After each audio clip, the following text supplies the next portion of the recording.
Please please مجھے یہاں سے جانے دو، میرے پاس جتنے بھی پیسے ہیں وہ تمہیں دے دوں گی۔ وہ اس وقت ارسل کے سامنے بیٹھی سسک رہی تھی اور وہاں سے جانے کے لیے اس کی منتیں کر رہی تھی۔ کتنے پیسے ہیں تمہارے پاس؟ تاشا کے چہرے پر صدا کی معصومیت تھی۔ آج سے پہلے اس نے اس قدر معصوم لڑکی اپنی پوری زندگی میں نہیں دیکھی تھی۔ اگر وہ چاہتا تو اس کو آزاد کر سکتا تھا، مگر اب اس کی نیت بدل چکی تھی۔ میرے پاس؟ اس نے اپنی جیب میں ہاتھ ڈالنا چاہا، مگر بے بسی سے ارسل کی طرف دیکھنے لگی تھی۔ وہ اس وقت رسیوں سے بندھی ہوئی تھی۔ میں مدد کر دیتا ہوں۔ وہ ہلکا سا جھکنے ہی لگا تھا کہ وہ زور زور سے نفی میں سر ہلانے لگی۔ مجھے ہاتھ بھی مت لگانا، تم میرے نامحرم ہو۔ اگر تم نے مجھے ہاتھ لگایا تو اللہ میاں مجھ سے ناراض ہو جائیں گے۔ پلیز میری ساری نمازیں ضائع ہو جائیں گے، پلیز میرے قریب مت آنا۔ اس کے واویلا مچانے پر وہ حیران رہ گیا تھا۔ آج کل کے دور کی لڑکیوں سے وہ اچھے طریقے سے واقف تھا۔ وہ گھٹنوں کے بل اس کے سامنے بیٹھا۔ کیا تم جانتی ہو کہ تم یہاں پر کیسے آئی ہو؟ میں نہیں جانتی۔ تم لوگ مجھے بے ہوش کر کے یہاں پر لائے تھے۔ تم لوگوں نے میرے ساتھ کچھ… اس کی آنکھیں آنسوؤں سے بھر گئی تھیں۔ میں تمہیں اپنے بازوؤں میں اٹھا کر یہاں پر لایا تھا۔ میں اللہ تعالیٰ سے اس چیز کی معافی مانگ لوں گی، میں اللہ تعالیٰ سے توبہ کر لوں گی، میرا اللہ مجھے معاف کر دیں گے۔ اس میں میری کوئی غلطی نہیں ہے۔ اس کی آنکھوں سے ایک بار پھر سے آنسو جاری ہو گئے تھے۔ اس کا دل کر رہا تھا کہ پھوٹ پھوٹ کر رونا شروع کر دے۔ اپنی ساری زندگی اس نے اپنے آپ کو بچا کر رکھا تھا، اور اب ایک چھوٹی سی غلطی کی وجہ سے وہ ایسی مشکل میں پھنس گئی تھی جہاں سے نکلنا ناممکن ثابت ہو گیا تھا۔ اس کی باتیں ارسل کے دل کو جا کر لگ رہی تھیں۔ وہ اپنے دین سے بہت دور ہو گیا تھا۔ اس سے نہیں یاد تھا کہ اس نے آخری بار کب نماز پڑھی تھی۔ ایک لمحے کے لیے اسے شرمندگی ہوئی، لیکن دوسرے ہی لمحے شیطان اس پر پھر سے حاوی ہو گیا تھا۔ ایک شرط پر تمہیں یہاں سے جانے دے سکتا ہوں۔ اگر تم مجھے 50 لاکھ دے دو گی تو میں تمہیں آزاد کر دوں گا اور دوبارہ کبھی بھی لوٹ کر تمہاری زندگی میں نہیں آؤں گا۔ میں بول جاؤں گا کہ میں نے کبھی تمہیں دیکھا تھا۔ میرے پاس صرف 500 روپے ہیں، مگر میں وعدہ کرتی ہوں کہ میں 5 لاکھ کما کر تمہاری ہتھیلی میں رکھوں گی۔ ٹھیک ہے، جب تم 5 لاکھ کما لو گی تب تم یہاں سے چلے جانا، لیکن اس سے پہلے تم یہاں سے نہیں جا سکتی ہو۔ جو غلطی تم نے کی ہے اس کی سزا تو تمہیں مل کے رہے گی۔ میں تمہارے قدموں میں گھر کر تم سے معافی مانگنے کے لیے تیار ہوں۔ تم بات سمجھنے کی کوشش کرو۔ تم مجھے ان جیسی لڑکیوں سے سمجھ رہے ہو، میں ویسی لڑکی نہیں ہوں۔ وہ ایک بار پھر سے ڈھارے مار مار کر رونے لگی تھی۔ اب اگر مجھے تمہاری آواز سنائی دی تو اپنے ہاتھوں سے تمہارا گلا دبا دوں گا۔ مجھے چیختی چلاتی ہوئی لڑکیوں سے شدید نفرت ہے۔ چپ کر جاؤ۔ تمہاری آواز سے میرے کانوں میں درد ہونے لگا ہے، وہ حلق کے بل دھاڑتے ہوئے بولا تھا تو سہمی ہوئی نظروں سے اس کے چہرے کی طرف دیکھنے لگی تھی۔ 5 منٹ ہی گزرے تھے کہ وہ صوفے پر جا کر بیٹھ گیا جب اس لڑکی کی روتی ہوئی آواز دوبارہ سے اس کے کانوں میں پڑی تھی۔ اب کیا مسئلہ ہو گیا تمہیں؟ مجھے بھوک لگ رہی ہے، کیا مجھے کھانے کو کچھ مل سکتا ہے؟ اب تم نے مجھے کڈنیپ کر ہی لیا ہے تو رونے دھونے سے چاہے میں اس چیز کو ذہنی طور پر قبول کر لوں۔ وہ اس کی چالاکی پر اش کر اٹھا تھا۔ وہ لڑکی شکل سے جتنی معصوم نظر آتی تھی اندر سے اتنی ہی چالاک تھی۔ ٹھیک ہے، تھوڑی دیر میں میرا گارڈ تمہارے لیے کھانا لے آئے گا۔ مجھے اس وقت پیزا کھانا ہے، ساتھ پاستا اور ایک کولڈ ڈرنک بھی۔ تم یہاں پر ہوٹل میں کھانا کھانے کے لیے نہیں آئی ہو، یہ فرمائشیں وہاں پر جا کر کرنا۔ مجھے کھانا ہے، مجھے بہت بھوک لگی ہوئی ہے۔ وہ پھر سے اونچی اونچی آواز میں رونے لگی تھی۔ یہ لو، میرے ہاتھ دیکھو، چپ کر جاؤ۔ اگر وہ چاہتا تو اس کے ہونٹوں پر دوبارہ سے ٹیپ لگا سکتا تھا، مگر اس کا پھٹا ہوا زخمی ہونٹ دے کر وہ لب بیچ کر رہ گیا تھا۔ وہ اس لڑکی کو چاہ کر بھی تکلیف نہیں پہنچا پا رہا تھا۔ تو بھی ٹھیک ہے، پہلے میرے لیے کھانا منگاؤ، میں خاموش ہو جاؤں گی، اس نے فیصلہ کے انداز میں کہا تھا۔ آج سے پہلے ارسل صاحب نے کبھی بھی کسی کی باتوں کو خاطر میں نہیں لیا تھا اور نہ ہی کسی کی فرمائشوں کو پورا کیا تھا۔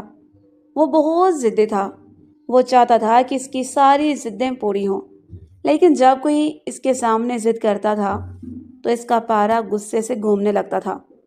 وہ اپنے کمرے سے باہر نکلا تو سامنے ہی اس کے دوست صوفے پر بیٹھے ہوئے تھے۔ کیا ہوا ہے؟ کیا مقصد پورا ہو گیا تیرا؟ ان میں سے ایک دوست خباثت بڑے انداز میں مسکراتے بولا۔ ارسل نے اگلے ہی لمحے اس کے منہ پر زور سے مکہ جھڑ دیا تھا۔ یہ کیا کر رہا ہے؟ پاگل تو نہیں ہو گیا؟ دوسرا دوست تیزی سے آگے آیا اور اس کو پیچھے ہٹاتے ہوئے بولا، آج کے بعد مجھ سے ایسی گھٹیا بات مت کرنا ورنہ تمہارا منہ توڑ ڈالوں گا، اور تم میں سے کوئی بھی اس لڑکی پر غلط نظر نہیں ڈالے گا۔ دیکھ میری بات سن، اس کی وجہ سے ہمارا دوست جیل میں گیا ہے اور ہم اپنے دوست کا بدلہ لینے کے لیے اسے یہاں پر لائے تھے تاکہ اس کو سبق سکھا سکے۔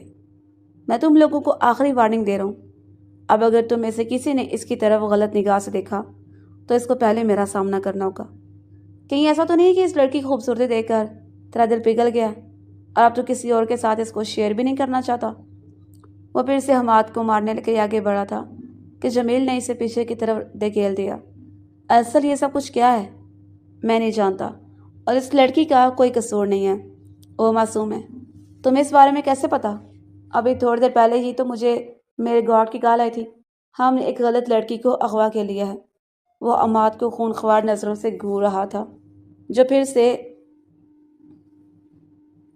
وہ لڑکی کون ہے جس کی وجہ سے یہ سب کچھ ہوا ہے؟ وہ اس کے چاچو کی بیٹی ہے۔ بندہ معلومات تو ٹھیک سے نکلواتا ہے، تو اب ہم کیا کریں گے؟ تم نے بس اس لڑکی سے دور رہنا ہے۔ ہم ایسا کرتے ہیں کہ اس کو واپس اس کے گھر والوں کے حوالے کر دیتے ہیں۔ نہیں، جو اس کو واپس نہیں بھیجوں گا۔ تو پھر کیا تم اسے ساری زندگی اپنے پاس ہی رکھو گے؟ ابھی تو تم اس لڑکی کے سائڈ لے رہے تھے اور اب تمہارا اس سے کوئی تعلق نہیں ہے۔ وہ لڑکی آج کے بعد میری دسترس میں رہے گی۔ اگر تمہارے ڈیڈ کو پتہ چل گیا تو؟ میں کسی سے بھی نہیں ڈرتا، اور یہ بات سب لوگ جانتے ہو کہ اگر تم میں سے کوئی جا کر میرے باپ کو بتانا چاہتا ہے تو ابھی میرے سامنے کال کر کے میرے باپ کو ایک ایک چیز کی خبر دے سکتا ہے۔ شہریار جلدی سے پیزا پاستا اور ایک کولڈ ڈرنک آرڈر کرو۔ وہ حیران رکھے تھے، اس قدر سخت ماحول میں وہ ان چیزوں کی فرمائش کر رہا تھا۔ مجھے تو لگ رہا ہے سچ مجھ میں پاگل ہو چکا ہے۔ ان دوستوں نے ایک دوسرے کے کانوں میں خسر پھسر کرتے ہوئے کہا، مجھے تم لوگوں کی آوازیں بخوبی سنائی دے رہی ہیں، میں بہرا نہیں ہوں۔ ہم بھی اسی وجہ سے ہی اونچا بول رہے ہیں تاکہ تو سن لے۔ میرے قریب آ، مجھے سونگنے دے۔ تو نے شراب وراب تو نہیں پی ہوئی؟ کیا مجھے اپنی طرح فارغ سمجھا ہوا ہے؟ وہ جھنجھلاتے ہوئے بولا تھا۔ میں اس طرح کی فضول شوق نہیں پالتا ہوں۔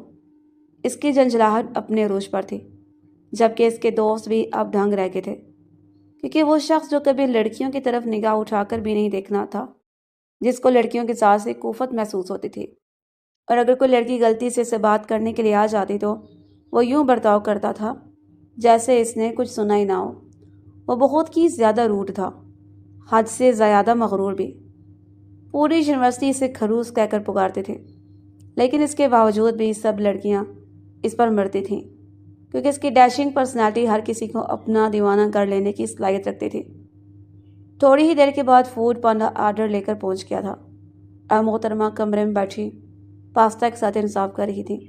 قسم سے اتنے عرصے کے بعد کھانے کو ملا ہے۔ تھینک یو سو مچ کڈنیپر جی۔ انتہائی معصومیت سے اس کا شکریہ ادا کیا گیا تھا۔ کھانا کھا کر جیسے ہی فارغ ہوئی، اس نے کولڈ ڈرنک کے آخری گھونٹ پڑے اور پھر صوفے کے ساتھ ٹیک لگا کر بیٹھ گئی۔ بڑا سا دوپٹہ اس نے جلدی سے اپنے گرد لپیٹ لیا تھا، صرف اس کا چہرہ ہی نظر آ رہا تھا اور اس کے چہرے پر نور اور معصومیت تھی۔ اب تو مجھے یہاں سے جانے دیں، ہم لوگوں کی ایسی کوئی بات نہیں ہوئی تھی، اور نہ ہی ابھی ہم لوگوں کے درمیان کوئی کانٹریکٹ سائن ہوا ہے۔ اب اطمینان سے اس کے سامنے کرسی رکھ کر بیٹھ گیا تھا۔ اتنا تو وہ جانتا تھا کہ سامنے بیٹھی ہوئی لڑکی یتیم ہے، حد سے زیادہ ڈرپوک بھی ہے، فوراً ہی اس کی باتوں میں آ جائے گی۔ آپ کس کانٹریکٹ کی بات کر رہے ہیں؟ بہت ہی آسان سا کانٹریکٹ ہے۔ تمہیں 1 سال میرے پاس رہنا ہوگا اور بدلے میں تمہیں 5 کروڑ دوں گا۔ کیا مطلب ہے؟ گناہ نہیں کر سکتی میں؟ تم سے نکاح کروں گا، اپنی بیوی بناؤں گا تمہیں۔ تو کیا آپ میرے ساتھ سودا کرنے والے ہیں؟ نہیں، یہ سودا نہیں ہوگا۔ میں اس راؤنڈ تمہارے پاس بھی نہیں آؤں گا۔ میں بس چاہتا ہوں کہ تم مجھے اچھی چیزیں سکھاؤ۔ یہ سن کر وہ گردن پیچھے کی طرف گھرا کر ہنسنے لگی تھی، اتنا ہنسی کہ اس کی آنکھوں سے پانی نکلنے لگا تھا۔ کیا میں آپ کو شکل سے بیوقوف لگتی ہوں؟ ہاں، ارسل صاحب نے یک لفظی جواب دے کر کہانی ختم کر دی تھی۔ کیا مطلب ہے آپ کا؟ بیوقوف ہوں گے آپ کا پورا خاندان۔ پھر سے تم مجھ سے اونچی آواز میں بات کر رہی ہو اور تمہاری زبان کاٹ ڈالوں گا اب اگر مجھے دوبارہ تمہاری آواز نہیں دی تو۔ سوری غلطی ہو گئی ہے، اس نے فوراً سے معذرت کی تھی۔ آپ کو یہ لگ رہا ہے کہ شاید میں ابھی آج کل کی لڑکیوں کی طرح ہی ہوں جو پیسوں کے عوض اپنے آپ کو بیچ دیں گی؟ شاید آپ کو میری فیملی کے بارے میں پتہ لگ چکا ہوگا۔ کیا آپ مجھے میرا قصور بتانا پسند کریں گے؟ میری ایسی کون سی غلطی تھی جس کی بنیاد پر آپ نے میرے ساتھ یہ سب کچھ کیا؟ میں تو آپ کو جانتی بھی نہیں ہوں، نہ ہی میں نے کبھی آپ کو دیکھا۔ اس کی آنکھوں میں ایک بار پھر سے آنسو آ گئے تھے۔ تاشا کے ماں باپ کا اس کے بچپن میں ہی انتقال ہو گیا تھا۔ وہ ماموں جان کے پاس ان کی ولی آ گئی تھی، لیکن ممانی کے ظلم و ستم نے اسے وہاں پر بھی نہیں ٹکنے دیا۔ وہ اپنی چچی کے پاس شہر آ گئی۔ یہاں پر بھی اس کی چچی سارا دن اسے گھر کے کام کرواتی تھی اور پھر رات کے وقت اسے تھوڑا سا کھانا دے دیتی، جس سے اس کا ٹھیک طرح سے پیٹ بھی نہیں بھرتا تھا۔ اس کی چچی غریب نہیں تھی بلکہ بہت امیر تھیں اور حویلی میں بہت ساری سہولتیں موجود تھیں، لیکن یہ سہولتیں اس کے لیے نہیں بلکہ حویلی کے باقی بچوں کے لیے تھیں۔ اگر کبھی اس کی کزن کے مہمان آ جاتے تھے تو بچا ہوا کھانا اس کے حوالے کر دیتی تھی۔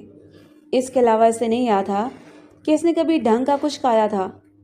اس نے اپنے محلے کی ایک لڑکی کے ساتھ مدرسے جانا شروع کر دیا تھا۔ اس کے لیے اس نے دادے جان سے اجازت لی تھی۔ اس نے چچی کو کچھ بھی نہیں بتایا تھا۔ شام کے 2 گھنٹے اس کی چچی اپنی نیند پوری کرتی تھی اور یہ وہ ٹائم تھا جب اس سے کمپلیٹلی آزادی ہوتی تھی۔ اگر وہ حویلی سے باہر بھی چلی جاتی تب بھی کسی کو پرواہ نہیں تھی، لیکن اگر پکڑی جاتی تو اس کے لیے مسئلہ ہو سکتا تھا۔ وہ 1 گھنٹہ مدرسے میں گزار کر آتی تھی اور پھر کل دوپہر جب مدرسے جانے کے لیے حویلی سے باہر نکلی تو اس کو یوں محسوس ہو رہا تھا جیسے کوئی اس کا پیچھا کر رہا ہو۔ وہ اپنی جگہ پر رکی اور پلٹ کر دیکھا۔ کیا ہوا ہے تاشا؟ جلدی چلو، ہمیں دیر ہو رہی ہے۔ اس کی سہیلی نے اس کے بازو پکڑی اور اسے آگے کی طرف کھینچا۔ مجھے ایسے کیوں لگ رہا ہے کہ گاڑی ہم لوگوں کے پیچھے پیچھے آ رہی ہے؟ تمہارا وہم ہے۔ اس سہیلی نے ناک پر سے مکھی اڑائی تھی۔ ابھی اس نے چند قدم ہی اٹھائے تھے کہ وہ گاڑی اس کے قریب آ کر رکی۔ اسے سنبھلنے کا موقع دیے بغیر ہی اس کے ناک پر رومال رکھا کر اس کو بے ہوش کر دیا گیا اور پھر گاڑی میں بٹھا کر اس کے دوست کو کچھ بھی کہے بغیر ہی وہ لوگ واپس آ گئے تھے۔ دراصل اس کی کزن مریم نے اپنے کلاس والوں سالار پر ہراسمنٹ کا کیس کیا تھا، جس کی وجہ سے وہ جیل چلا گیا تھا۔ اس کے مام ڈیڈ اس وقت امریکہ میں تھے اور پولیس کا کہنا تھا کہ جب تک اس کے ڈیڈ یہاں پر نہیں آتے تب تک اس کو رہائی نہیں دی جائے گی۔ کل رات سے وہ جیل میں ہی موجود تھا۔ وہ چاہتا تھا کہ یہ خبر اس کے ڈیڈ تک نہ پہنچے اور اس نے ہر طرح کا حربہ آزما لیا تھا مگر کوئی فائدہ نہیں ہو رہا تھا۔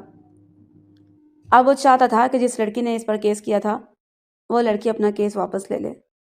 سالار نے اپنے دوستوں سے کہہ کر اس لڑکی کو اغوا کرنے کا فیصلہ کیا، مگر یہاں پر بھی ان سے غلطی ہو گئی۔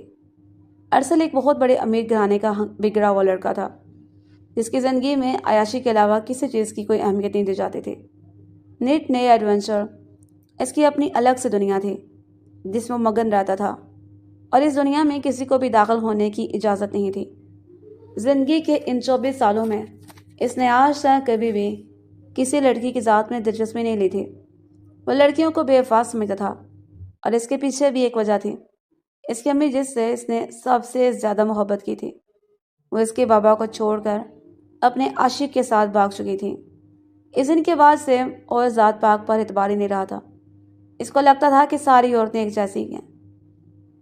وہ نہیں چاہتا تھا کہ وہ کسی ایسی لڑکی سے شادی کرے جو اس کے ساتھ یہ سب کچھ کرے، جو اس کے ساتھ یہ سب کچھ کر کے اسے زمانے میں رسوا کر دے۔ اس وجہ سے اس نے کبھی کسی کی طرف ہاتھ بھی نہیں بڑھایا تھا اور بہت سے بڑے ہوئے ہاتھوں کو تھامنا پسند نہیں کیا تھا۔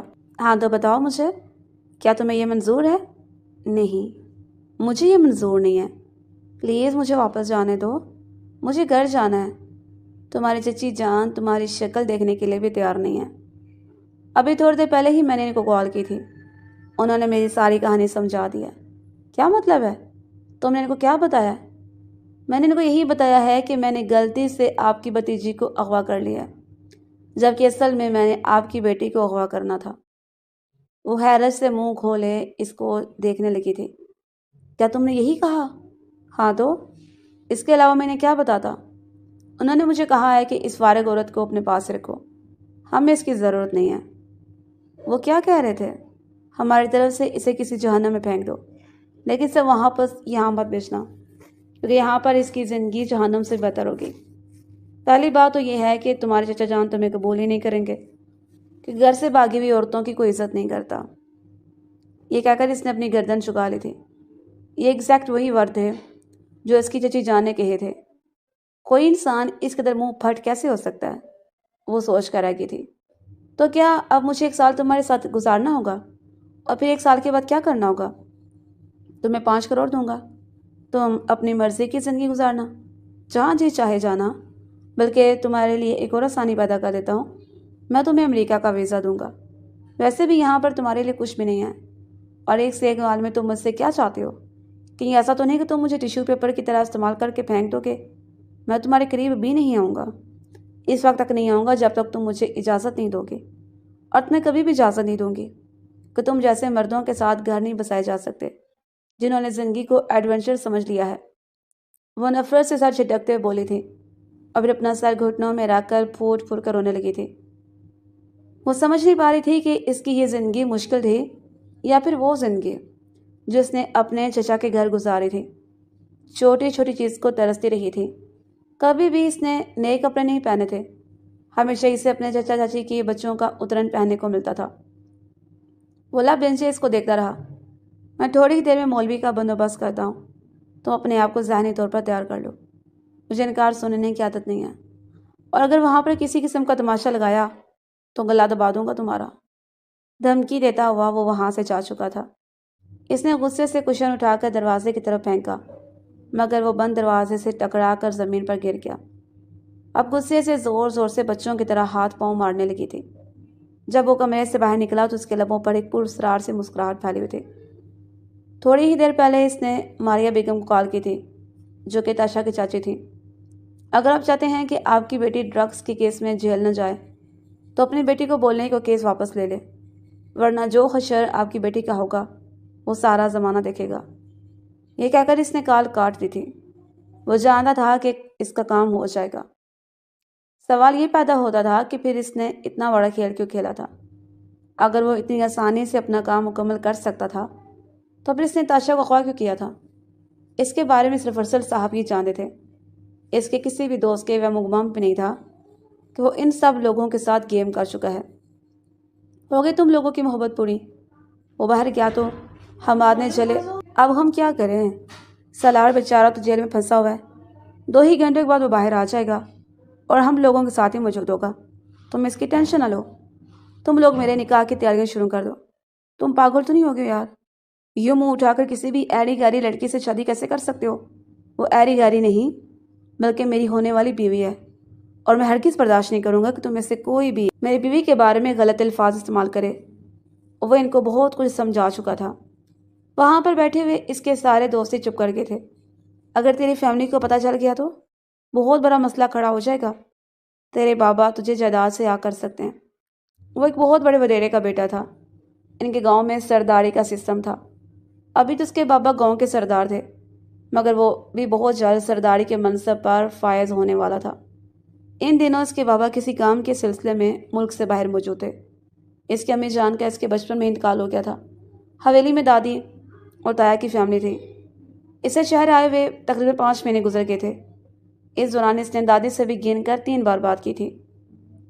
وہ کسی کے ساتھ بھی اٹیچ نہیں تھا اور نہ ہی کسی سے اپنے دل کی کوئی بات کرتا تھا۔ برے سے انداز اس نے اپنے سینے میں دفن کر رکھے تھے۔ تھوڑی ہی دیر میں مولوی بھی وہاں پر آ گیا تھا۔ تب اس نے اپنے ملازم سے کہہ کر نکاح کا جوڑا بھی منگوا لیا تھا۔ وہ بہت ہی خوبصورت جوڑا تھا جس کی قیمت لاکھوں میں تھی۔ واو، اتنی جلدی اتنا زبردست جوڑا ارینج کر لیا تم نے؟ کہیں تم نے پہلے سے تو پلاننگ نہیں کی ہوئی تھی؟ حماد نے آنکھوں چھوٹی چھوٹی کر کے اسے گھورتے کہا۔ اس انسان کی چھٹی حس بہت تیز تھی، نہ جانے کیسے، مگر اس سے بہت سی چیزوں کے بارے میں پہلے علم ہو جاتا تھا۔ کیا تم نے مجھے اپنی طرح فریبی سمجھا ہوا ہے؟ وہ اس کو آنکھیں دکھاتے بولا تو وہ کھسیانی سی ہنسی ہنسیا تھا۔ محترمہ تاشا صاحبہ، جس کو ہمیشہ اس کے کزن یہی کہتی تھی کہ تمہاری شادی کسی بوڑھے سے ہوگی، تمہاری ساری جوانی اس کی چاکری کرنے میں گزر جائے گی اور بڑھاپے میں تم اکیلے رہ جاؤ گے۔ اس نے اپنے پہلو میں بیٹھے ہوئے اس ہینڈسم نوجوان کو دیکھا تھا جس پر ایک دنیا مرتی تھی، مگر اس معمولی سی لڑکی سے شادی کر رہا تھا۔ ہزاروں طرح کے سوال تھے، وسوسے تھے، وہم تھے، جو اس کے ذہن میں گردش کر رہے تھے۔ وہ بہت ہی زیادہ پریشان تھا۔ اس کے ہاتھوں میں بار بار پسینہ آ رہا تھا۔ اس کا وجود بھی ہولے ہولے کپ کپا رہا تھا۔ اسے باہر نہیں بلایا گیا تھا، بلکہ کمرے میں ہی اسے اس کی مرضی پوچھی گئی تھی۔ ارسل نہیں چاہتا تھا کہ اس کی ہونے والی بیوی پر کسی بھی کی نظر پڑے۔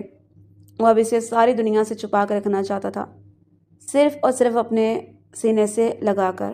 جب وہ کمرے کے اندر داخل ہوا تو اس سامنے کا منظر دیکھ کر ایک لمحے کے لیے حیران رہ گیا۔ وہ چینج کر کے جائے نماز بیٹھی ہوئی تھی، سجدے میں گری پھوٹ پھوٹ کر رو رہی تھی۔ اس کا وجود ہچکولے کھا رہا تھا۔ وہ گر گرا کر اپنے رب سے اپنے کیے کی معافی مانگ رہی تھی اور اپنے رب سے صبر اور مدد طلب کر رہی تھی۔ وہ اس کے پہلو میں جا کر بیٹھ گیا۔ جب وہ سجدے میں تھی تو اسے اپنے قریب بیٹھے رہ کر ایک لمحے کے لیے حیران رہ گئی تھی۔ اس نے اللہ تعالیٰ سے اشارہ مانگا تھا اور اللہ تعالیٰ نے اسے جلدی سے اشارہ دے دیا تھا۔ اس کی گھبرائی ہوئی شکل دیکھ کر وہ دھیمے سے بولا تھا، مجھے ڈرنے کی ضرورت نہیں ہے، ایزی ہو جاؤ، جو کچھ کہا ہے ویسا ہی کروں گا، تمہاری مرضی کے خلاف کبھی بھی نہیں جاؤں گا۔ چند لمحوں کے بعد وہاں پر خاموشی چھائی رہی تھی۔ کیا ساری رات یہیں پر ہی بیٹھنے کا ارادہ ہے؟ سو جاؤ، کافی ٹائم گزر گیا، تم بھی تھک چکی ہوگی، مجھے یہاں پر نہیں رہنا ہے۔ اصل میں یہ سب کچھ برداشت نہیں کر سکتی ہوں، میں کسی کے ساتھ کانٹریکٹ کی بیس پر نہیں رہ سکتی ہوں۔ تو تم کیا چاہتی ہو؟ میں خود نہیں جانتی، میں بس یہاں سے جانا چاہتی ہوں، تو مجھے میری خالہ جان کے پاس بھجوا دو، میں وہاں پر ان کے پاس رہ کر کوئی نوکری کر لوں گی۔ یہ سن کر اپنی لال انگارہ آنکھوں سے اس کو گھورنے لگا تھا۔ اس کے اندر سے غصہ ابلنے لگا تھا۔ جتنی مشکل سے وہ خود پر کنٹرول پا رہا تھا، یہ صرف وہ جانتا تھا یا پھر اس کا خدا جانتا تھا۔ اگر تمہاری فضولیات مکمل ہو چکی ہیں تو خاموش ہو جاؤ اور جا کر سو جاؤ، مجھے یہاں پر نہیں رہنا ہے۔ تم میرے ساتھ زبردستی نہیں کر سکتے ہو، مجھے اپنی مرضی سے اپنی زندگی گزارنے کا حق ہے، اور اگر میں نے تمہیں یہاں سے نہ جانے دیا تو تم کیا کرو گی؟ میں یہاں سے بھاگ جاؤں گی۔ کہاں جاؤ گی تم؟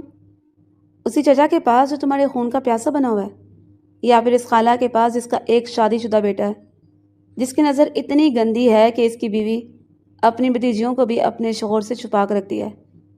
تمہیں لگتا ہے کہ وہ تمہاری عزت کرے گا؟ وہ حیران پریشان رہ گئی تھی۔ ارسل اس کے خاندان کے بارے میں بہت کچھ جانتا تھا، مگر کیسے؟ مجھے لگ رہا ہے کہ تم پہلے سے ہی مجھے جانتے ہو، یہ سچ ہے نا؟ وہ تیزی سے چلتے ہوئے اس کے پاس گئی تو 2 قدم پیچھے کی طرف ہٹ کر کھڑا ہو گیا تھا۔ میں کچھ بھی نہیں جانتا، یہ کہہ کر وہ واش روم میں فریش ہونے کے لیے چلا گیا تھا۔ جب وہ باہر آیا تو وہ صوفے پہ بیٹھی۔ تم بیڈ پر جا کر سو جاؤ، میں صوفے پر سو جاتا ہوں۔ نہیں، میں یہیں پر ٹھیک ہوں، آپ کو مجھ پر یہ احسان کرنے کی ضرورت نہیں ہے۔ سونا تو محترمہ نے ویسے بھی نہیں تھا، وہ تو یہاں سے بھاگنے کا ارادہ رکھتی تھی۔ چلو، اور چاہ رہی تھی کہ آج رات یہاں سے فرار ہو جائے، بعد میں اگر کچھ ہوا تو وہ پولیس میں رپورٹ کر دے گی۔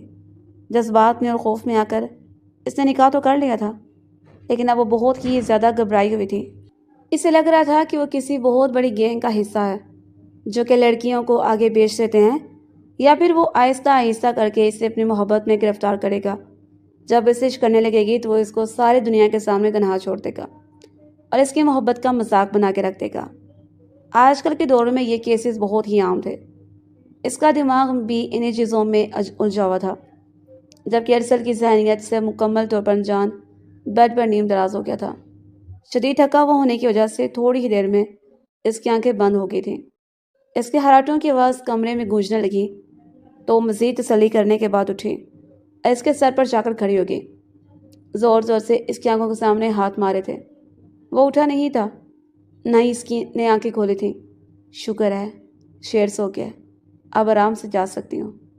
مسرور انداز مسکراتی ہوئی دروازے کی طرف بڑھ گئی تھی، لیکن دروازہ لاک تھا، کھولتے ہوئے آواز پیدا ہو سکتی تھی۔ ذرا سے کھٹکے کی آواز پر وہ کھلا تو اس نے ڈرتے ڈرتے پیچھے مڑ دیکھا، مگر وہ گہری نیند سوچ رہا تھا، ہر چیز سے مکمل طور پر انجان ہو کر۔ اللہ جی، آپ اسے صبح کے لیے سلائے رکھنا، اب بلکہ ایسا کریں کہ قیامت تک اس سلا کر ہی رکھیں۔ نہیں نہیں، کسی کو بدوا نہیں دیتے، وہ تاشا اپنے آپ کو ڈانٹتے ہوئے بولی تھی، اونچی آواز میں باتیں کرتی تھی۔ ارسل بالکل بھی سو نہیں رہا تھا، بلکہ وہ جاگ رہا تھا اور اس کی ساری باتیں سکون سے سن رہا تھا۔ وہ دیکھنا چاہتا تھا کہ وہ لڑکی آخر تک کہاں تک جا سکتی ہے اور کیسے بھاگے گی۔ بہت ہی محتاط انداز میں تاشا پہلے کمرے سے باہر نکلی تھی، پھر اس وقت حویلی کے پچھلے حصے میں موجود تھی۔ یہ سب کچھ اس نے فلموں میں دیکھ رکھا تھا کہ ہر حویلی کی بیک پر ایک دروازہ ضرور ہوتا تھا۔ اس کی نگاہیں مسلسل اس دروازے کو تلاش کر رہی تھی اور پھر اچانک ہی اسے مل گیا تھا۔ وہ دھیمے سے انداز میں مسکرا رہی تھی۔ دروازے کو تالا نہیں لگا تھا بلکہ اندر سے کنڈی لگائی گئی تھی۔ کافی بڑا اور اونچا تھا۔ اس کے آس پاس بھی بڑی بڑی دیواریں موجود تھیں۔ شکر ہے میں نے اپنی عقل استعمال کر لی ہے، یہ کہہ کر وہ تیزی سے اس دروازے سے باہر نکلی تھی۔ اس نے دروازے سے کنڈی لگانے چاہی مگر کافی زیادہ آواز پیدا ہوئی تھی۔ وہ گھبرا گئی تھی کہیں ایسا نہ ہو کہ یہ آواز سن کر گارڈ وہاں پر چلا آئے، اس لیے وہ دروازہ بند کے بغیر ہی تیزی سے وہاں سے نکلی تھی۔ تھوڑے ہی فاصلے پر مین روڈ تھا مگر اب اس کی ساری بہادری اورنچو ہو گئی تھی۔ اس کا دل کسی سوکھے پتے کی طرح لرزنے لگا تھا۔ رات کے اس پہر اگر وہ کسی آوارہ لڑکوں کے گروپ کے ہاتھ لگ جاتی تو اس کے آگے وہ سوچ ہی نہیں سکی تھی۔ آنکھیں پھر سے آنسوؤں سے بھر گئی تھیں۔ یعنی لڑکی کہیں بھی چلے جائے اکیلی محفوظ نہیں ہے، اس نے غصے سے سوچا تھا۔ ابھی وہ وہاں سے 15 منٹ کی مسافر پر جا کر کھڑی ہو چکی تھی کہ اسے دور سے گاڑی آتی نظر آئی۔ کیا مجھے اس سے مدد لینی چاہیے؟ ہاں، ہو سکتا ہے یہ واقعی مددگار ہو، لیکن کیا پتہ یہ بھی اس کی طرح ہی کڈنیپر ہو۔ آئیے محترمہ، آپ کو گھر تک ڈراپ کر دیتا ہوں۔ گاڑی اس کے قریب رکی تھی۔ جیسے ہی شیشے نیچے ہوئے تو اس عالم انسان کی مسکراتی ہوئی آواز اس کی نظروں میں پڑی تھی۔ مجھے لگتا ہے کہ آج رات کے لیے اتنی واہ کافی ہے۔ آپ کا کھانا بھی ہضم ہو گیا ہوگا، آپ چلیں گھر واپس چلتے ہیں۔ ارسل کو دیکھ کر اس کی حالت ایسی ہو چکی تھی جیسے کاٹو تو بدن میں لہو نہیں۔ اس کا دل کر رہا تھا کو دہاڑیں مار مار کر رونا شروع کر دے۔ کیا فائدہ ہوا تھا اتنی محنت کرنے کا؟ وہ تو شروع سے ہی اس کا پیچھا کر رہا تھا، اور ہاں جب آپ بھاگنے کا فیصلہ کرتے ہیں تو پہلے اطلاع نہیں دیتے کہ میں آج رات بھاگ رہا ہوں، بلکہ یہ کام خاموشی سے اور چپکے سے کیا جاتا ہے۔ لیکن میں تمہارا شکر گزار بھی ہوں کہ تم نے مجھے ایڈوانس میں بتا دیا۔ اسی وقت ہی مجھے تمہیں ڈھونڈنے کی ذرا بھی مشکل پیش نہیں آئی۔ وہ وہاں سے بھاگنے لگی تھی جب ارسل نے بھی تیزی سے گاڑی سے نیچے اترا۔ 2 ہی منٹ میں وہ اسے اپنے کندھے پر اٹھا چکا تھا۔ وہ زور زور سے ہاتھ پاؤں مار رہی تھی۔ چھوڑو مجھے، نیچے اتارو ورنہ میں تمہیں جان سے مار دوں گی۔ تم خود کو سمجھتے کیا ہو؟ جلاد کہیں کے، کھڑوس کہیں کے۔ ہٹلر کے زمانے میں ہونا چاہیے تھا تمہیں۔ آج کل کے دور میں تم جیسے انسانوں کی کوئی جگہ نہیں ہے۔ ظالم، وحشی، درندے۔ اس کے منہ میں جو بھی آ رہا تھا وہ بولے جا رہی تھی۔ سب الفاظ محترم ارسل صاحب کے لیے نئے تھے۔ آج سے پہلے کسی نے بھی ان کو اس طرح کے لقبات سے نہیں نوازا تھا۔ مگر حیرت کی بات تو یہ تھی کہ اس کے ذرا بھی غصہ نہیں آ رہا تھا، بلکہ اسے انجانی سی خوشی محسوس ہو رہی تھی۔ زور سے اسے گاڑی میں پٹکنے کے بعد اس نے فرنٹ سیٹ سنبھالی تھی۔ اگلے ہی لمحے اس نے ارسل کی گردن کو اپنے ہاتھوں میں دبوچ لیا تھا۔ کیا کر رہی ہو؟ پاگل تو نہیں ہو گئی ہو؟ کیا جان سے مارو گی مجھے؟ ہاں، میں آپ کو جان سے مار دوں گی۔ آپ مجھے یہاں سے جانے دیں ورنہ آپ کی جان چلی جائے گی۔ وہ اس کے دونوں ہاتھوں کو اپنے ہاتھوں میں جکڑ کر ایک جھٹکے سے آگے کی طرف کھینچ چکا تھا، اور اب وہ اس کی گود میں بیٹھی ہوئی خالی ہری نظروں سے اس کے چہرے کی طرف دیکھ رہی تھی۔ اگر تمہیں یہ پوزیشن پسند ہے تو پھر ٹھیک ہے، ایسے ہی واپس چلتے ہیں۔ اس نے اس کو گود سے اٹھنے کی کوشش کی مگر ارسل نے اس کے گرد اپنا دہرا تنگ کر لیا تھا۔ ذرا سی بھی حرکت کی تو گاڑی کا ایکسیڈنٹ ہو سکتا ہے۔ کیا تم حرام موت مرنا چاہتی ہو؟ کیا تم چاہتی ہو کہ مرنے کے بعد سب نامحرم تمہاری باڈی کو دیکھیں؟ نہیں نہیں، بالکل بھی نہیں۔ اس نے فوراً سے نفی میں سر ہلا دیا تھا۔ اس کا یہی سب سے بڑا خوف تھا جو ارسل اس کے سامنے لے کر آ گیا تھا۔ تو پھر آرام سے بیٹھو، میں غیر نہیں ہوں، تمہارا شوہر ہوں، محرم ہوں تمہارا۔ اب تو تم پر پورا پورا حق رکھتا ہوں، اور اب تو تمہیں گناہ کا بھی ڈر نہیں ہوگا۔ یہ کانٹریکٹ میرج ہے تو محترمہ، اس سے پہلے نکاح بھی تو ہوا ہے۔ آپ نے میری مرضی سے حامی بھری تھی، اپنی مرضی سے قبول ہے کہا تھا، لیکن اس میں آپ کی مرضی شامل نہیں تھی۔ اور وہ ساختہ بولی تھی۔ تمہیں کیا پتا؟ وولٹا اس سے سوال کرنے لگا تو وہ گردن چکا کر خاموش ہو گئی تھی۔ وہ دوبارہ سے ویلی واپس آ چکی تھی۔ اب یہاں سے بھاگنے کی کوشش مت کرنا کہ اگلی بار میں تمہیں سزا دوں گا۔ میں جو کچھ کہتا ہوں وہ کر کے دکھاتا ہوں۔ تم اس بارے میں میرے ملازموں سے بھی پوچھ سکتی ہو، ہاں لیکن صرف عورتوں سے۔ مردوں سے تمہیں بات کرنے کی اجازت نہیں ہے، کیونکہ میں بھی بہت ہی جالس نیچر کا بندہ ہوں۔ اگلے ہی دن اس نے ویلی میں کام کرنے والے سب مردوں کو فارغ کر دیا تھا۔ صبح سو کر اٹھی تو اسے ہر طرف عورتیں ہی نظر آ رہی تھیں۔ حالانکہ کل یہاں پر گارڈ کی ایک بہت بڑی نفری کھڑی تھی۔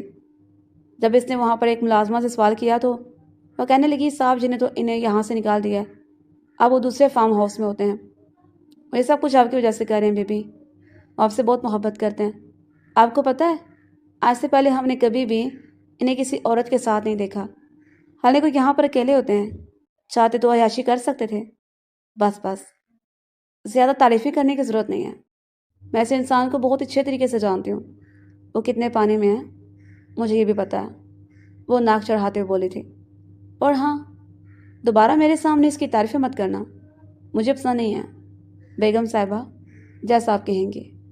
اس نے مدبانہ انداز میں اپنی گردن جھکا دی تھی۔ کیا تم مجھ سے اس حد تک جیلس ہوتی ہو کہ میری تعریفیں بھی نہیں سن سکتی ہو؟ او ہیلو مسٹر، مجھے تم سے جیلس ہونے کی کوئی ضرورت نہیں ہے، اور تمہیں ایسا کچھ ہے بھی نہیں جس کی بنیاد پر تم سے جیلس ہوا جائے۔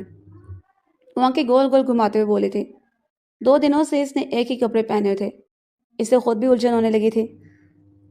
اس کا ارسل سے اس بارے میں بات کرنے کا ارادہ تھا کہ وہ خود ہی بول پڑا، چلو پہلے شاپنگ مال چلتے ہیں، وہاں تو میں اچھی سے شاپنگ کرواتا ہوں۔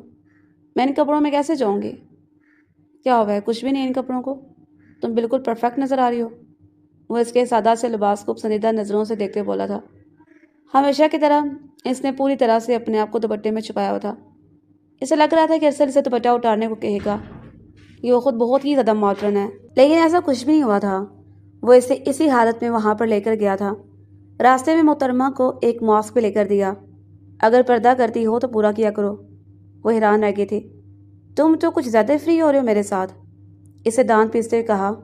آواز دھیمی تھی، اس وجہ سے وہ اس کی بات نہیں سن سکا تھا، ورنہ اسے ضرور بدلا لیتا۔ جب وہ وہاں شاپنگ مال میں داخل ہوئی تو بہت سے لوگ اس کی طرف ناپسندیدہ نظروں سے دیکھ رہے تھے۔ وہ شرمندہ بھی ہو رہی تھی اور اس کے پیچھے بھی چھپ رہی تھی۔ ارسل نے جب چیز محسوس کی تو اس کا ہاتھ پکڑ کر اسے اپنے پہلو میں لے کر آیا تھا۔ کسی کی نظروں سے خائف ہونے کی ضرورت نہیں ہے۔ تم میری نظروں میں دنیا کی سب سے بہترین اور سب سے خوبصورت عورت ہو، ایسی عورت ہو جس کی چاہ ہر خاندانی مرد کر سکتا ہے۔ اور یہ مت سمجھنا کہ مجھے تمہارے ساتھ چلتے ہوئے شرمندگی محسوس ہو رہی ہے، بلکہ میں خود کو دنیا کا خوش قسمت ترین مرد تصور کر رہا ہوں۔ اس کا دل زور زور سے دھڑکنے لگا تھا۔ اس کے گمان میں بھی نہیں تھا کہ ارسل اس کے لیے اس قدر خوبصورت الفاظ کا انتخاب کرے گا۔ وہ لوگ ایک بڑے سے آؤٹ لیٹ میں داخل ہوئے تھے اور جس جوڑے کو بھی دیکھتی تھی ارسل اس کے لیے پیک کروا رہا تھا، اور پھر دیکھتے ہی دیکھتے ارسل نے اس کے لیے 50 کے قریب جوڑے لیے تھے، اور پھر ان کے ساتھ وہ میچنگ سینڈلز لینے لگا تھا۔ وہ ہول پر ہی باس کر دے، چپ کرو تم، کسی چیز کے بارے میں پتہ نہیں ہے۔ وہ اس کو ڈانٹ کر خاموش کروا گیا، اور پھر ڈھیر ساری شاپنگ کرنے کے بعد وہ اسے ایک بہت بڑے ہوٹل میں لے کر آیا تھا جہاں پر پہلے محترمہ نے چینج کیا تھا۔ وہ شیشے میں کھڑی اپنے آپ کو ہر اینگل سے دیکھ رہی تھی، وہ بہت پیاری لگ رہی تھی۔ خوبصورت لباس نے اس کی خوبصورتی کو 4 چاند لگا دیے تھے۔ ارسل چونکہ واش روم سے فریش ہو کر نکلا تھا، اسے دیکھا تو نگاہیں پلٹنا بھول گیا تھا۔ کیا ضرورت تھی مجھے کانٹریکٹ کی؟ میں نے تو خود اپنے پاؤں پر کلاڑی مار دی ہے، اسے غصے سے کوڑتے ہوئے سوچا۔ اسے تو اچھا تھا کہ اسے اعتماد میں لے کر ساری حقیقت بتا دیتا، تھوڑا سا غصہ کرتی لیکن پھر راضی ہو جاتی۔ اس کے لبوں پر مسکراہٹ دیکھ کر وہ بھی مسکرا دیا تھا۔ میں پیاری لگ رہی ہوں نا بہت؟ تم مجھ پر لائن مار رہے ہو کیا؟ اگر ایسی بات ہے تو میں تمہیں پہلے ہی بتا رہی ہوں کہ میں تم سے امپریس نہیں ہونے والی ہوں۔ اسے ناک پر سے مکھی اڑائی تھی۔ مجھے تمہیں امپریس کرنے کی ضرورت بھی نہیں ہے، مت بھولو کہ صرف اور صرف 1 سال کا کانٹریکٹ ہے۔ اس نے دیکھا تھا کہ اس کی چھوٹی سی لڑکی کے چہرے پر اداسی پھیل گئی تھی اور وہ ایک دم ہی چپ ہو گئی تھی، مگر پھر اگلے ہی لمحے اس نے دوبارہ سے اپنے لبوں پر مسکراہٹ سجائی تھی۔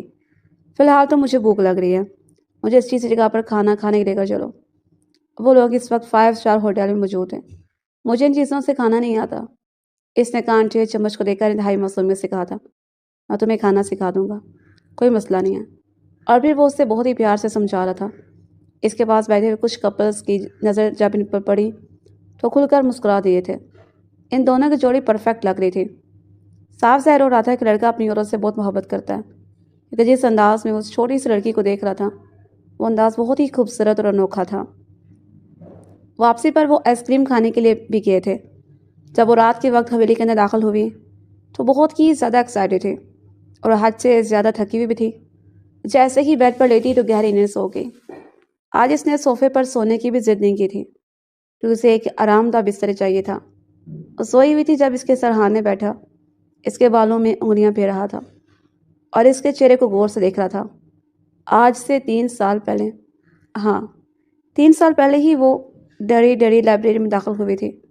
اس نے اپنے لیے کتاب ایشو کروانی تھی۔ وہ پہلی بار لائبریری آئی تھی اپنی چچی سے چھپ کر۔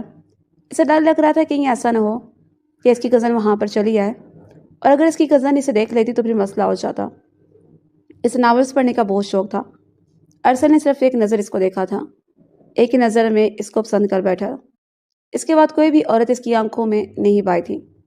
2 سال لگے تھے اسے اس چھوٹی سی لڑکی کو تلاش کرنے میں، تب اس سے پتہ چلا کہ وہ ایک یتیم ہے۔ ماں باپ کا بچپن میں انتقال ہو گیا، چچی کے رحم و کرم پر ہے۔ اپنے ایک خاص آدمی سے اس نے اس کے بارے میں ساری ڈیٹیلز نکلوا لی تھی۔ اس نے اس کی چچی سے ڈائریکٹ رشتے کی بات کی تھی۔ جہاں تک اس کے بابا کا سوال تھا تو اس نے اپنے بابا کو بھی کہہ دیا تھا کہ میں اپنی پسند کی عورت سے ہی شادی کروں گا۔ اس کے بابا نے حامی بھر لی تھی کیونکہ ان کے لیے اپنے بیٹے کی خواہش اہم تھی۔ وہ اس بات پر حیران بھی ہوئے تھے کہ جو ارسل ہمیشہ عورت کی ذات سے ہار کھاتا تھا اور جو عورت کو دیکھ کر ہی نفرت سے منہ پھیر لیتا تھا، اب شادی کے لیے تیار ہو گیا تھا۔ آخر کون تھی وہ لڑکی؟ جب سالار جیل گیا تو ارسل کے پاس ایک اچھا موقع تھا۔ وہ اس لڑکی کو اپنے دسترس میں لے لیتا، اور پھر اس رات اس نے اس لڑکی کو اغوا کیا تھا، مگر خود نہیں بلکہ اس نے ایک اور عورت سے اسے اغوا کروایا تھا۔ وہ خود اس کے قریب بھی نہیں گیا تھا، خود اس نے اس چھوٹی سی لڑکی کو ہاتھ بھی نہیں لگایا تھا۔ وہ جانتا تھا کہ وہ لڑکی پاک دامن ہے، جس عورت نے اسے اغوا کیا تھا اور جسے ولی میں لائی تھی، اس نے ہی اسے رسیوں کے ساتھ باندھا تھا، اور پھر بعد میں اس عورت کو بلوا کر ارسل نے اس کی رسیاں کھلوائی تھیں۔ ہم اسے بے تحاشا محبت کرتا تھا۔ اس کا حاصل کرنے کا انداز تو الگ تھا، عجیب تھا اور غلط بھی تھا، مگر وہ اس کے ساتھ سیریس تھا، لوئل تھا، چاہتا تھا کہ ساری زندگی معصوم عورت کے ساتھ گزارے۔ صبح جب وہ سو کر اٹھی تو وہ پہلے سے زیادہ بہتر محسوس کر رہی تھی۔ ارسل کے ساتھ اس کا وقت بہت اچھا گزرنے لگا تھا۔ اس کا حد سے زیادہ خیال رکھتا تھا، اس کی ہر خواہش اس کے منہ سے نکلنے سے پہلے ہی پوری کر دیتا تھا، اس کی ضرورت کو ہمیشہ مد نظر رکھتا تھا۔ وہ بھی ارسل کے سارے کام کر دیتی تھی۔ دونوں ایک دوسرے کی عادتوں سے واقف ہو چکے تھے، دونوں کو ایک دوسرے سے محبت ہو چکی تھی، لیکن وہ پہل نہیں کرنا چاہتی تھی، اور کہیں نہ کہیں اس کے دل میں یہ ڈر بھی تھا اگر اس نے پہل کر دی اور 1 سال کے بعد ارسل نے کانٹریکٹ ختم کر دیا تو وہ کیا کرے گی۔ ارسل 1 سال تک اس کے قریب بھی نہیں گیا تھا، لیکن اس دوران وہ اس سے صرف دور بھی نہیں رہا تھا، ہر طرح سے اس کو پوری طرح سپورٹ کر رہا تھا۔ ارسل نے اس کا یونیورسٹی میں ایڈمیشن بھی کروا دیا تھا، خود اس نے بابا کا بزنس سنبھال لیا تھا، اپنے بابا کو اس نے نکاح کے بارے میں بتا دیا تھا۔ اس کے بابا نے اسے ہر طرح سے سپورٹ کیا۔ دادی جان اس کی بیوی سے ملنے کے لیے بے چین تھی، مگر وہ چاہتا تھا کہ اس سے پہلے ساری چیزیں اس کو کلیئر کرے، اور پھر اس رات وہ اس کو اپنے ساتھ ساحل سمندر پر لے کر گیا۔ وہاں پر جا کر اس نے چھوٹی سی لڑکی کو ایک ایک چیز کلیئر کر کے بتا دی تھی۔ تو 3 سال پہلے اس کے عشق میں گرفتار ہوا تھا، 2 سال پہلے اس نے اس لڑکی کو تلاش کیا تھا، اس کی چچی سے بات کی تھی، مگر چچی نے انکار کر دیا تھا۔ تاشا کو یاد ہے کہ جب ایک بار اس کے لیے کسی بڑے گھر سے رشتہ آیا تھا تو اس کی چچی نے اس وجہ سے اس کو بہت بری طرح سے پیٹا تھا، اور پھر اگلے 15 دنوں تک وہ گھر سے باہر بھی نہیں نکل سکی تھی۔ تو کیا وہ ارسل کا ہی رشتہ تھا؟ میں تماشا نہیں لگانا چاہتا تھا، مگر میں کیا کرتا، تمہیں کھونے سے بھی ڈرتا تھا۔ میں نے تم سے نکاح کیا ہے اور کبھی بھی یہ بات نہیں چھپی ہوئی۔ میں پوری دنیا کے سامنے اس چیز کا اعلان کروں گا، ٹھیک ہے؟ جس دن آپ اعلان کریں گے اسی دن ہی میں آپ پر یقین کروں گی۔ وہ دھیمے سے انداز میں مسکرا دیا تھا۔ یعنی تمہیں گارنٹی چاہیے؟ ہر چیز میں ہی گارنٹی کی ضرورت ہوتی ہے، گارنٹی کے بغیر کوئی بھی رشتہ کام نہیں کرتا، وہ ٹو ٹوک انداز میں بولے تھی۔ اور پھر اگلے ہی دن ارسل صاحب نے بڑے بڑے نیوز پیپرز میں بھی انٹرویو میں یہ کہا تھا کہ میں شادی شدہ ہوں۔ اس نے اپنی بیوی کا بھی نام کلیئر کیا تھا۔ جہاں تک اس کی چچی جان کا سوال تھا، اب اس سے ملنے کے بہانے تلاش کر رہی تھی کہ تاشا ایک بہت بڑے بزنس مین کی بیوی تھی، مگر تاشا نے ان کے ساتھ ہر طرح کا تعلق ختم کر دیا تھا۔ وہ آستین کا سانپ نہیں پالنا چاہتی تھی۔ ارسل نے اپنے کیے ہوئے سارے وعدے پورے کیے تھے، اس سے اپنی حویلی لے کر آ گیا تھا، دادی جان سے اور بابا جان سے بھی اس کو متعارف کرایا تھا، اور پھر اپنی کانٹریکٹ کی اصلیت بھی اس کو بتا دی تھی کہ وہ تو صرف اور صرف ایک ڈرامہ تھا، حقیقت میں ایسا کچھ بھی نہیں ہے۔ میں تم سے بے تحاشا محبت کرتا ہوں، تمہیں اپنی بیوی بنانا چاہتا ہوں، اور اپنی ساری زندگی تمہارے ساتھ گزارنا چاہتا ہوں۔ کیا تم میرا ہاتھ تھامنا پسند کرو گی؟ ارسل نے اس کی طرف اپنا ہاتھ بڑھایا تو تاشا نے مضبوطی سے اس کا ہاتھ تھام لیا تھا اور پھر کھل کر مسکراتے تھے۔